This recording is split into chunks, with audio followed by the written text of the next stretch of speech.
Border पर मचा हाहाकार, पड़ोसी सरकार ने हाथ खड़े किए। आखिर पड़ोसी देश टूटा, 50% पर कब्जा हुआ, भारत से मांगी मदद। दोस्तों, भारत के पड़ोसी देश में ऐसा हाहाकार मचा है कि वहां की सरकार खुद कह रही है कि हमारा देश टूट रहा है, क्योंकि इनके बॉर्डर के कई इलाकों पर कब्जा हो चुका है और उनका 50% तक देश कब्जाया जा चुका है। उनकी वायुसेना काम नहीं कर पा रही है, यहां तक कि अब वियतनाम भारत से मदद की गुहार लगा रहा है और अपने देश में शांति करवाने की अपील कर रहा है। आपको बता दें कि उस देश के 75 सैन्य अधिकारी भारत में भी घुस गए, जिसके बाद भारत ने भी एक्शन लिया है। क्या कुछ चल रहा है, अब इस खबर के बारे में थोड़ा विस्तार से आपको बताते हैं। दरअसल हम म्यांमार की बात कर रहे हैं और जिस इलाके की वजह से इतना हाहाकार मचा है वह शान का इलाका है, जो चीन से सटा है। म्यांमार में जो रिबेल ग्रुप है, उन्होंने सबसे पहले शान पर कब्जा किया। शान पर कब्जा होने से पहले चीन का सिक्योरिटी मिनिस्टर चीन म्यांमार तक पहुंच गया था। इस मामले को देखो और यहां चीजों को हैंडल करो, लेकिन यहां पर सैन्य सरकार सफल नहीं हो पाई और शान के इलाके पर कब्जा हो गया थ्री ब्रदरहुड का। ऐसे में चाहे म्यांमार का चीन से लगता हुआ बॉर्डर हो या फिर भारत से लगता हुआ बॉर्डर, इस पूरे बॉर्डर इलाके में अब हंगामा मचा है। यहां पर जबरदस्त हमले हो रहे हैं, लगातार लड़ाई हो रही है। एक लड़ाई तो हो ही रही है भारत की तरफ चीन के इलाके में, तो वहीं चीन की तरफ फाइट हो रही है और सभी इलाकों में विद्रोह हो रहा है। इस वक्त यह स्थिति हो गई है कि म्यांमार की जो सैन्य सरकार है वह इस वक्त हार चुकी है और न सिर्फ हार चुकी है बल्कि इनकी 50% जगह भी छीनी जा चुकी है, जहां पर अब कब्जा हो चुका है। यहां पर जो रिबेल ग्रुप है उन्होंने 50% तक म्यांमार की जगह छीन ली और खुद मिलिट्री यह कह रही है कि हमारा देश अब टूट रहा है और हमें बचा लो। दरअसल म्यांमार की पुरानी सरकार के भारत के साथ काफी अच्छे संबंध थे, जिसे हटाकर सैन्य शासन लाया गया था। हालांकि उस वक्त बताया जा रहा था कि इसमें चीन का अहम रोल था, क्योंकि म्यांमार की सरकार भारत के साथ मिलकर कुछ ऐसे प्रोजेक्ट कर रही थी जो चीन को पसंद नहीं आ रहे थे और चीन ने उस वक्त म्यांमार के सैन्य शासन को समर्थन देकर यहां कथित तौर पर तख्ता पलट में मदद की थी, जिसके बाद 2021 में सेना ने चुनी हुई सरकार को हटा दिया था और अपनी सरकार बना ली। लोकतंत्र समर्थकों ने भी अपने हाथ में हथियार उठा लिए थे और हथियार उठाने का यह नतीजा हुआ कि वहां धीरे धीरे लड़ाइयां बढ़ने लगी।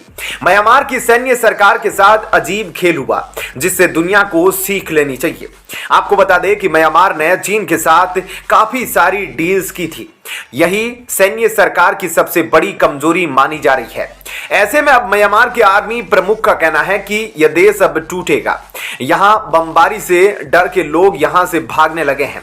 इनमें से ज्यादा लोग भारत की तरफ भाग रहे हैं, क्योंकि चीन की तरफ वह नहीं जा सकते और इसी कड़ी में म्यांमार में से 75 मिलिट्री के लोग भी भारत में घुस आए थे, जिन्हें बाद में भारत द्वारा वापस भेज दिया गया। ऐसे में अब म्यांमार में हमले काफी ज्यादा तेज हो गए हैं, इसलिए अब म्यांमार को काफी एक्टिव रहना होगा। और अब तो रिबेल ग्रुप का यहां तक कहना है कि इन्होंने 100 से ज्यादा म्यांमार के सैनिकों को सरेंडर करवा दिया है और उनकी स्थिति लगातार वहां मजबूत होती जा रही है।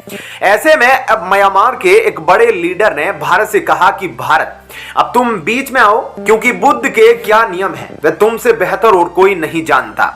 इसलिए यहां आकर यहां की सैन्य सरकार और रिबेल ग्रुप के बीच शांति करवाओ। ऐसे में अब देखना होगा कि इन सब के बीच भारत क्या कदम उठाता है। क्या कहना है आपका इस खबर पर? जय हिंद, जय भारत।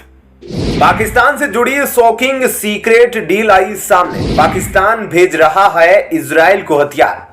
दोस्तों, यह खबर निकलकर सामने आ रही है कि असल में पाकिस्तान इजराइल को हथियार सप्लाई कर रहा है और हाल ही में एक आर्टिकल भी सामने आया जिसमें बताया गया कि इजराइल हमास वॉर में पाकिस्तान ने इजराइल को 155 mm से सप्लाई किए हैं।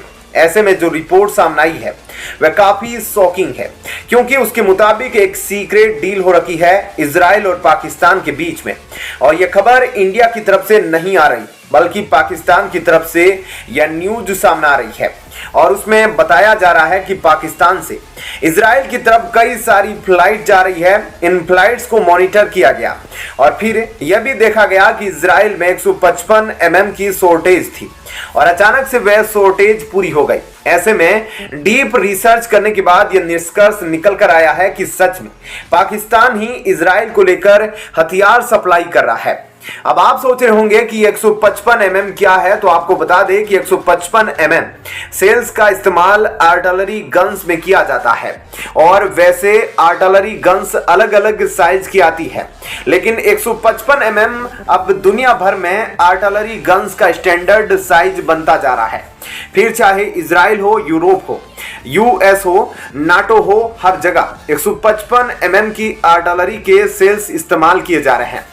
इजराइल के लिए प्रॉब्लम्स की बात तब खड़ी हो गई जब यूक्रेन रूस वॉर में 155 mm की आर्टिलरी इतनी ज्यादा इस्तेमाल हुई, क्योंकि रूस यूक्रेन वॉर को अब 2 साल पूरे होने वाले हैं और इस वॉर में यूक्रेन ने बड़े स्केल में इस आर्टिलरी का इस्तेमाल रूस के अगेंस्ट किया है और यूक्रेन ने 155 mm का इतना ज्यादा इस्तेमाल किया कि दुनिया भर में आज के समय इस आर्टिलरी सेल की शॉर्टेज पड़ गई है। यूएस के पास शॉर्टेज है, यूरोप के पास शॉर्टेज है और इजराइल के लिए दिक्कत यह थी कि जो वह गाजा में ऑपरेशन कर रहा है उसके लिए वह लगातार आर्टिलरी से सेलिंग कर रहा है। इसलिए इस समय इजराइल को 155 mm आर्टिलरी की काफी ज्यादा जरूरत है और इसी बीच यह रिपोर्ट सामने आ रही है कि इजराइल की यह जरूरत अब पाकिस्तान पूरी कर रहा है।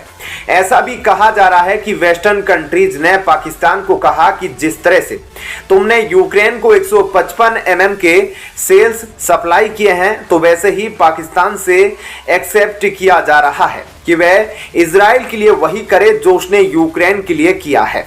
इसलिए यह बताया जा रहा है कि जो भी यह हथियार पाकिस्तान से इजराइल भेजे जा रहे हैं, यह अलग अलग रूट से जा रहे हैं।